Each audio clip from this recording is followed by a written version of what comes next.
Chapter 3. What are you doing here? Steve's angry voice startled JV.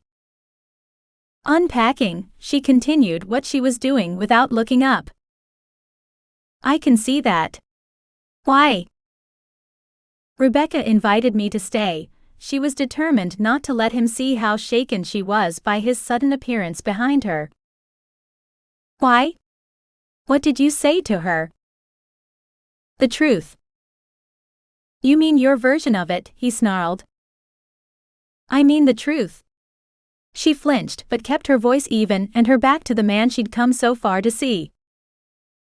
What kind of sob story did you tell my Karen to get her to invite you to stay here?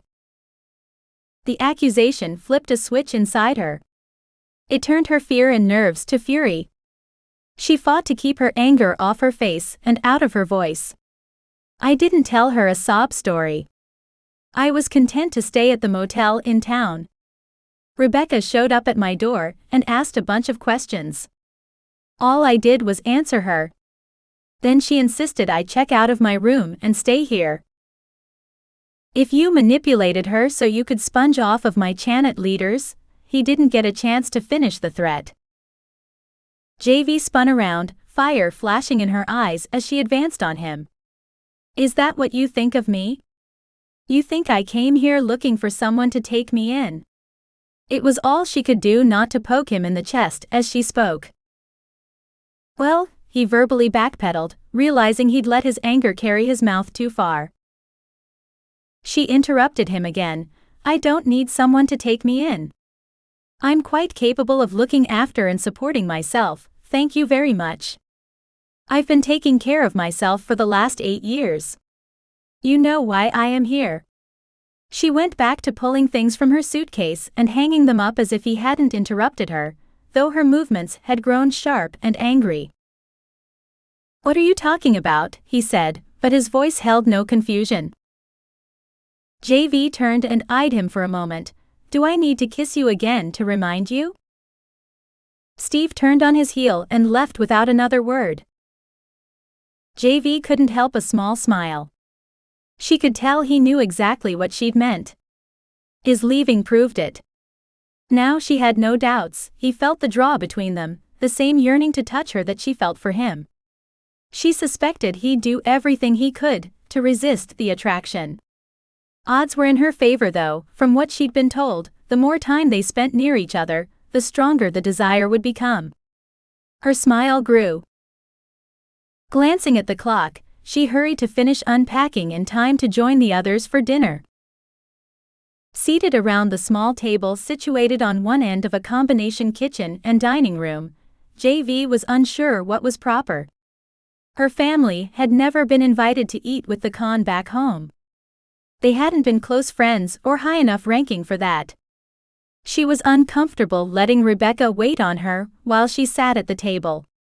However, she didn't know these people very well, and she didn't want to offend anyone by insisting she help. Here we are. Rebecca placed a large pot of spaghetti in the middle of the table, then turned away long enough to grab a platter stacked with slices of garlic bread before placing that too on the table and taking a seat. JV waited while Nick served himself a plate of the pasta, then Steve. She planned to wait until after Rebecca had helped herself too, but Steve handed her the pot, frowning at her as he did. She served herself and passed it on, then waited, watching to see what everyone else did before doing anything else. So where are you from, JV? Nick asked, grabbing a slice of bread and digging into the plate in front of him. Tenaha, Texas, she kept her voice low, knowing everyone at the table had enhanced hearing and she didn't need to speak up to be heard. Creases appeared on his forehead. Where is that? I don't think I've ever heard of it. JV looked at Steve for a second, curious why he'd never told his Khan where he was from. I'm not surprised. It's a tiny town on the eastern edge of Texas, not even as big as Springerville. Wow, that is tiny, the pack leader spoke between bites. What brings you here? I came to see Steve. You said that, but I missed why. She'd assumed that Rebecca would have told him, or possibly Steve, in an effort to get the leader on his side. She didn't see any reason not to tell him. Hell, he might even be willing to help her, but then again, he also might side with Steve. I had to see him again. Again. Yes, sir. Until this afternoon, the last time I saw Steve was 10 years ago when he left the last time. The con's confusion grew. You've been in this Tenaha? He asked, turning to Steve. Yes, sir. I grew up just outside of town. I went to school there. How did I not know this? The clan leader's brow creased as he frowned at Steve. You knew. I told you I grew up outside a small town in East Texas. I may not have mentioned the name of the town, I don't remember, but it hasn't been a secret. Nick turned back to me. You said you needed to see him. Have you tried between now and then? She looked back down at her plate, then out at the darkness in the window beyond the clan leader. I haven't spoken to him since he left, but I've tried to see him several times. I know his parents have begged him to visit, holidays, school reunions, that kind of thing. The mayor once tried to get him to come for the 4th of July. They were going to make him the Grand Marshal in the parade, to honor him as the local hero he is. From what I've been told, no matter what's used to lure him home, his answer is always that he can't. Not that he doesn't want to, or he can't get the time off, just he can't come back. She looked down at her plate, before looking back to the con. I know he left because of me. I suspect I was the reason he wouldn't come back as well. I'm sorry about that, because his parents miss him. I finally decided he was never gonna, so I took matters into my own hands and came after him. Why would he leave town because of you? Nick didn't seem to understand. Well, I can't prove that he did, somehow I knew. She looked at Steve, meeting his gaze as she spoke. He wasn't home for long before he left again. I have a lot of memories of him before he joined the Marines. He and my brother were inseparable. But you know how the memories of a child are. They're tinted with what you thought you knew and childish impressions of people and events. He visited several times during his military time, brief visits while he was on leave. As I got older, he became less of the larger-than-life figure he'd been when I was a kid, more of a person.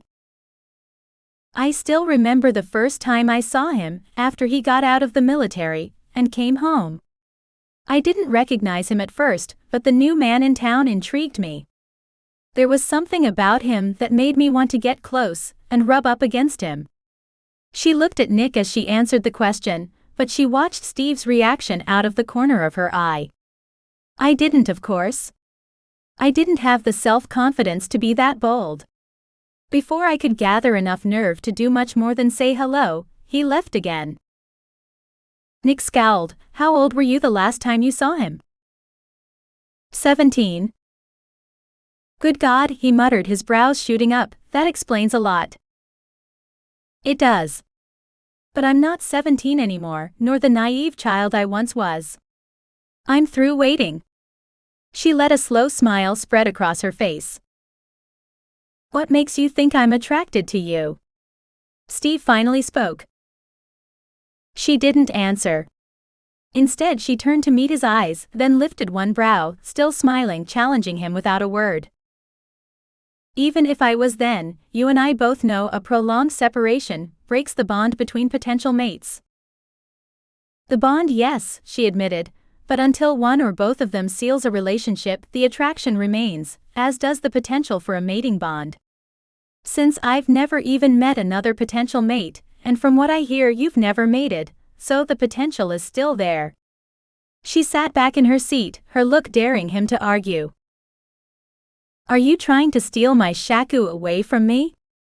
Nick asked, drawing JV's attention back to him and changing the subject. Not at all, she assured him. You're not planning to convince him to go home with you? No, she said. So, should things work out between you, are you willing to stay here? To leave your life in Texas behind and build a new one here? Should something more develop, I have no problem staying here. She didn't tell him she had no life to leave behind. She'd sold most of her furniture, and what little she had left was in storage. She didn't even have an apartment to go back to, she'd let her lease lapse before leaving. Even leaving your career behind? You've seen our little town, there's not all that much to offer here. He seemed to believe she wouldn't want to stay. She shrugged, your little town is bigger than where we grew up. Besides, I don't need to leave my career. I can work from anywhere, as long as I have electricity and an internet connection. The con looked confused. You work online? You could say that. I run my own web design business. That's different. Nick seemed to be at a loss for words. Steve scowled at her. JV refused to let his stubbornness get to her. She'd known when she made the choice to come after him that it wouldn't be easy. He was proving her right, so what? So what do you do around here? JV asked Nick, wondering how they lived. How they kept the secret of what they are from the humans in the area. Welcome to the X-Open A, he said, a grin spreading across his face as he made a flourished flip of his hands, leaving them open and welcoming. The X-Open A? She frowned, confused. What is the X-Open A? Nick dropped his hands and casually reached to lay one on top of hers. She suspected it was because he would be better able to sense how honest she was being with a little contact. It's a ranch, he said. She evaded his touch, making the move look like habit. No way. This isn't a ranch. Nick frowned for just a moment. Why do you say that? Where is everything, the buildings, the horses, the equipment? All that sat in the small clearing was the cabin. JV had seen nothing to let her believe this was a ranch. Nick smiled and gave a short laugh, about a quarter-mile past Steve's place through the woods. The bunkhouse is there too. I built the houses away from the rest of the ranch buildings, on purpose. I wanted more privacy, especially since some of the hands are human. JV turned to Steve. How do you rate a place of your own? Foreman. Steve gave the one-word answer with a scowl, almost like he was sulking. JV frowned, not understanding. Nick took mercy on her. He's my foreman, so he gets a place of his own. Are all the hands human? JV wanted to know. No, just a couple. Nick said. Bobby, who was with me earlier, Rebecca spoke up, is one of the hands. He's also another of our enforcers. JV ate in silence. She thought for a moment before something occurred to her. I thought ranchers shot cougars? Nick chuckled. Some do, but most let them be unless they become a problem. They take an attitude of live and let live, at least until the cats start hunting livestock. That's not really a problem here, since natural cats avoid us and our territory. I make sure I keep the area we roam marked, so naturals stay away, and there's a standing order not to kill anyone else's cattle. It works for us and other ranchers. Anyone else's? A few of us are ranchers. I don't care if someone wants to hunt their own animals. Occasionally, I cull out one or two that won't survive the winter and let the Chanet have them.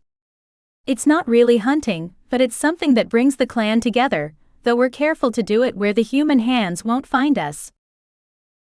We used to hunt deer back home, not often, maybe once a year, but it was a big deal. Everyone loved it. JV was starting to like these people. She hadn't been sure when she'd started out how things would work out. The more she got to know the people Steve had built his life with, the more she could see herself here in the future. Now she just had to convince him. I bet having the house set away from the main workings of the ranch makes shifting easier too. That's part of why I did it, Nick grinned. Plus, sometimes the business that comes to my door doesn't think about kitsune secrecy or the possibility of humans being around. After dinner, JV insisted on helping Rebecca clean up. Then she went out on the back porch to enjoy the cool evening air. Austin is warmer, and she thought it was early yet for it to be this cool, but temperatures in the mountains are always cooler than at the lower elevations. She stood, watching the last glimmer of the sunset, thought the trees, hugging herself against the chill in the air. "Why are you really here?" Steve's voice behind her startled her. She tried to hide how badly he'd scared her as she turned to look at him. "I told you why I'm here. I'm supposed to believe that you've been waiting for me to return to Podink, Texas, for the last 10 years. Now, suddenly you're tired of waiting and came looking for me." He scoffed. "I don't think so, there has to be more to it." "I don't know what to tell you." She looked away, turning back to the trees, not willing to tell him more, not yet. He looked at her for a long minute. "How about the truth?" "I've yet to say anything that's not true to you, or your Khan or Karen." "I don't believe you." "Fine, don't believe me. I can't make you see the truth." She turned away back to the trees. "You really expect me to believe that you've been sitting, waiting for me to come back, for 10 years? No, not sitting and waiting. I tried to get on with my life. I went to college, graduated, got a job, more than one actually, and I built my business. I tried to forget. I almost succeeded. I'd half convinced myself I'd imagined the feeling." With the last sentence her voice turned soft, distant. "Are you blaming me?" He sounded angry, and JV wondered if maybe he blamed himself. She was quiet for a moment. When she spoke again her voice was still soft but no longer distant. "I did blame you for a long time. I was angry, and I wanted to hate you for leaving me like that. As time went by and I got older, I realized that at 17 a 10-year age difference is a big deal. I was 21 when I realized I wasn't the same person I'd been at 17. I was still angry then." She looked at him again. "Over time, I came to realize that not only was it illegal, which I knew at the time but didn't care about, but it was wrong as well. It took me even longer to realize you left as much for me as for you." She took a deep breath and let it out in a rush before continuing. "I'm embarrassed to admit, it took me longer than it should have to understand that. I tried to build a life there, to find someone to settle down and build a life with. There was something missing though.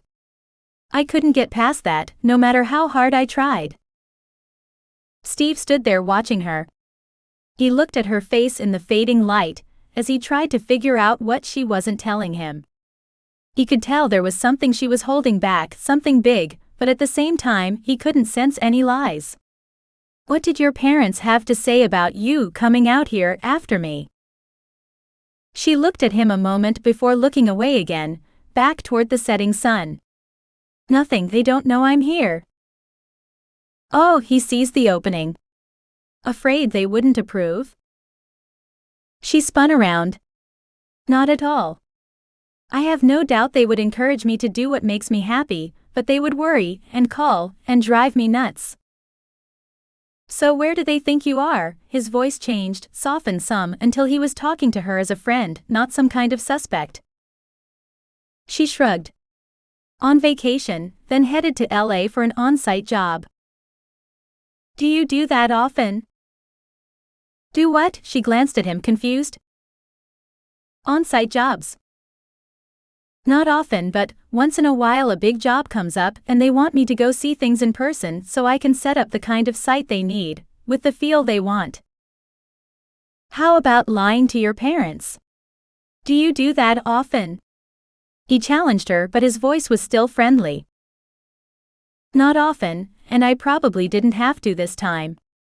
I haven't lived in Tennessee for the last 9 years, not since I left to go to school.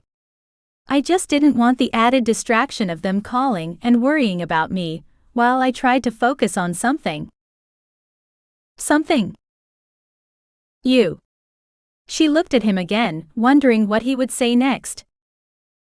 "Ah." He was silent for a moment as he moved toward her from the other end of the porch that ran the length of the cabin and around the side. You know you're wasting your time, don't you?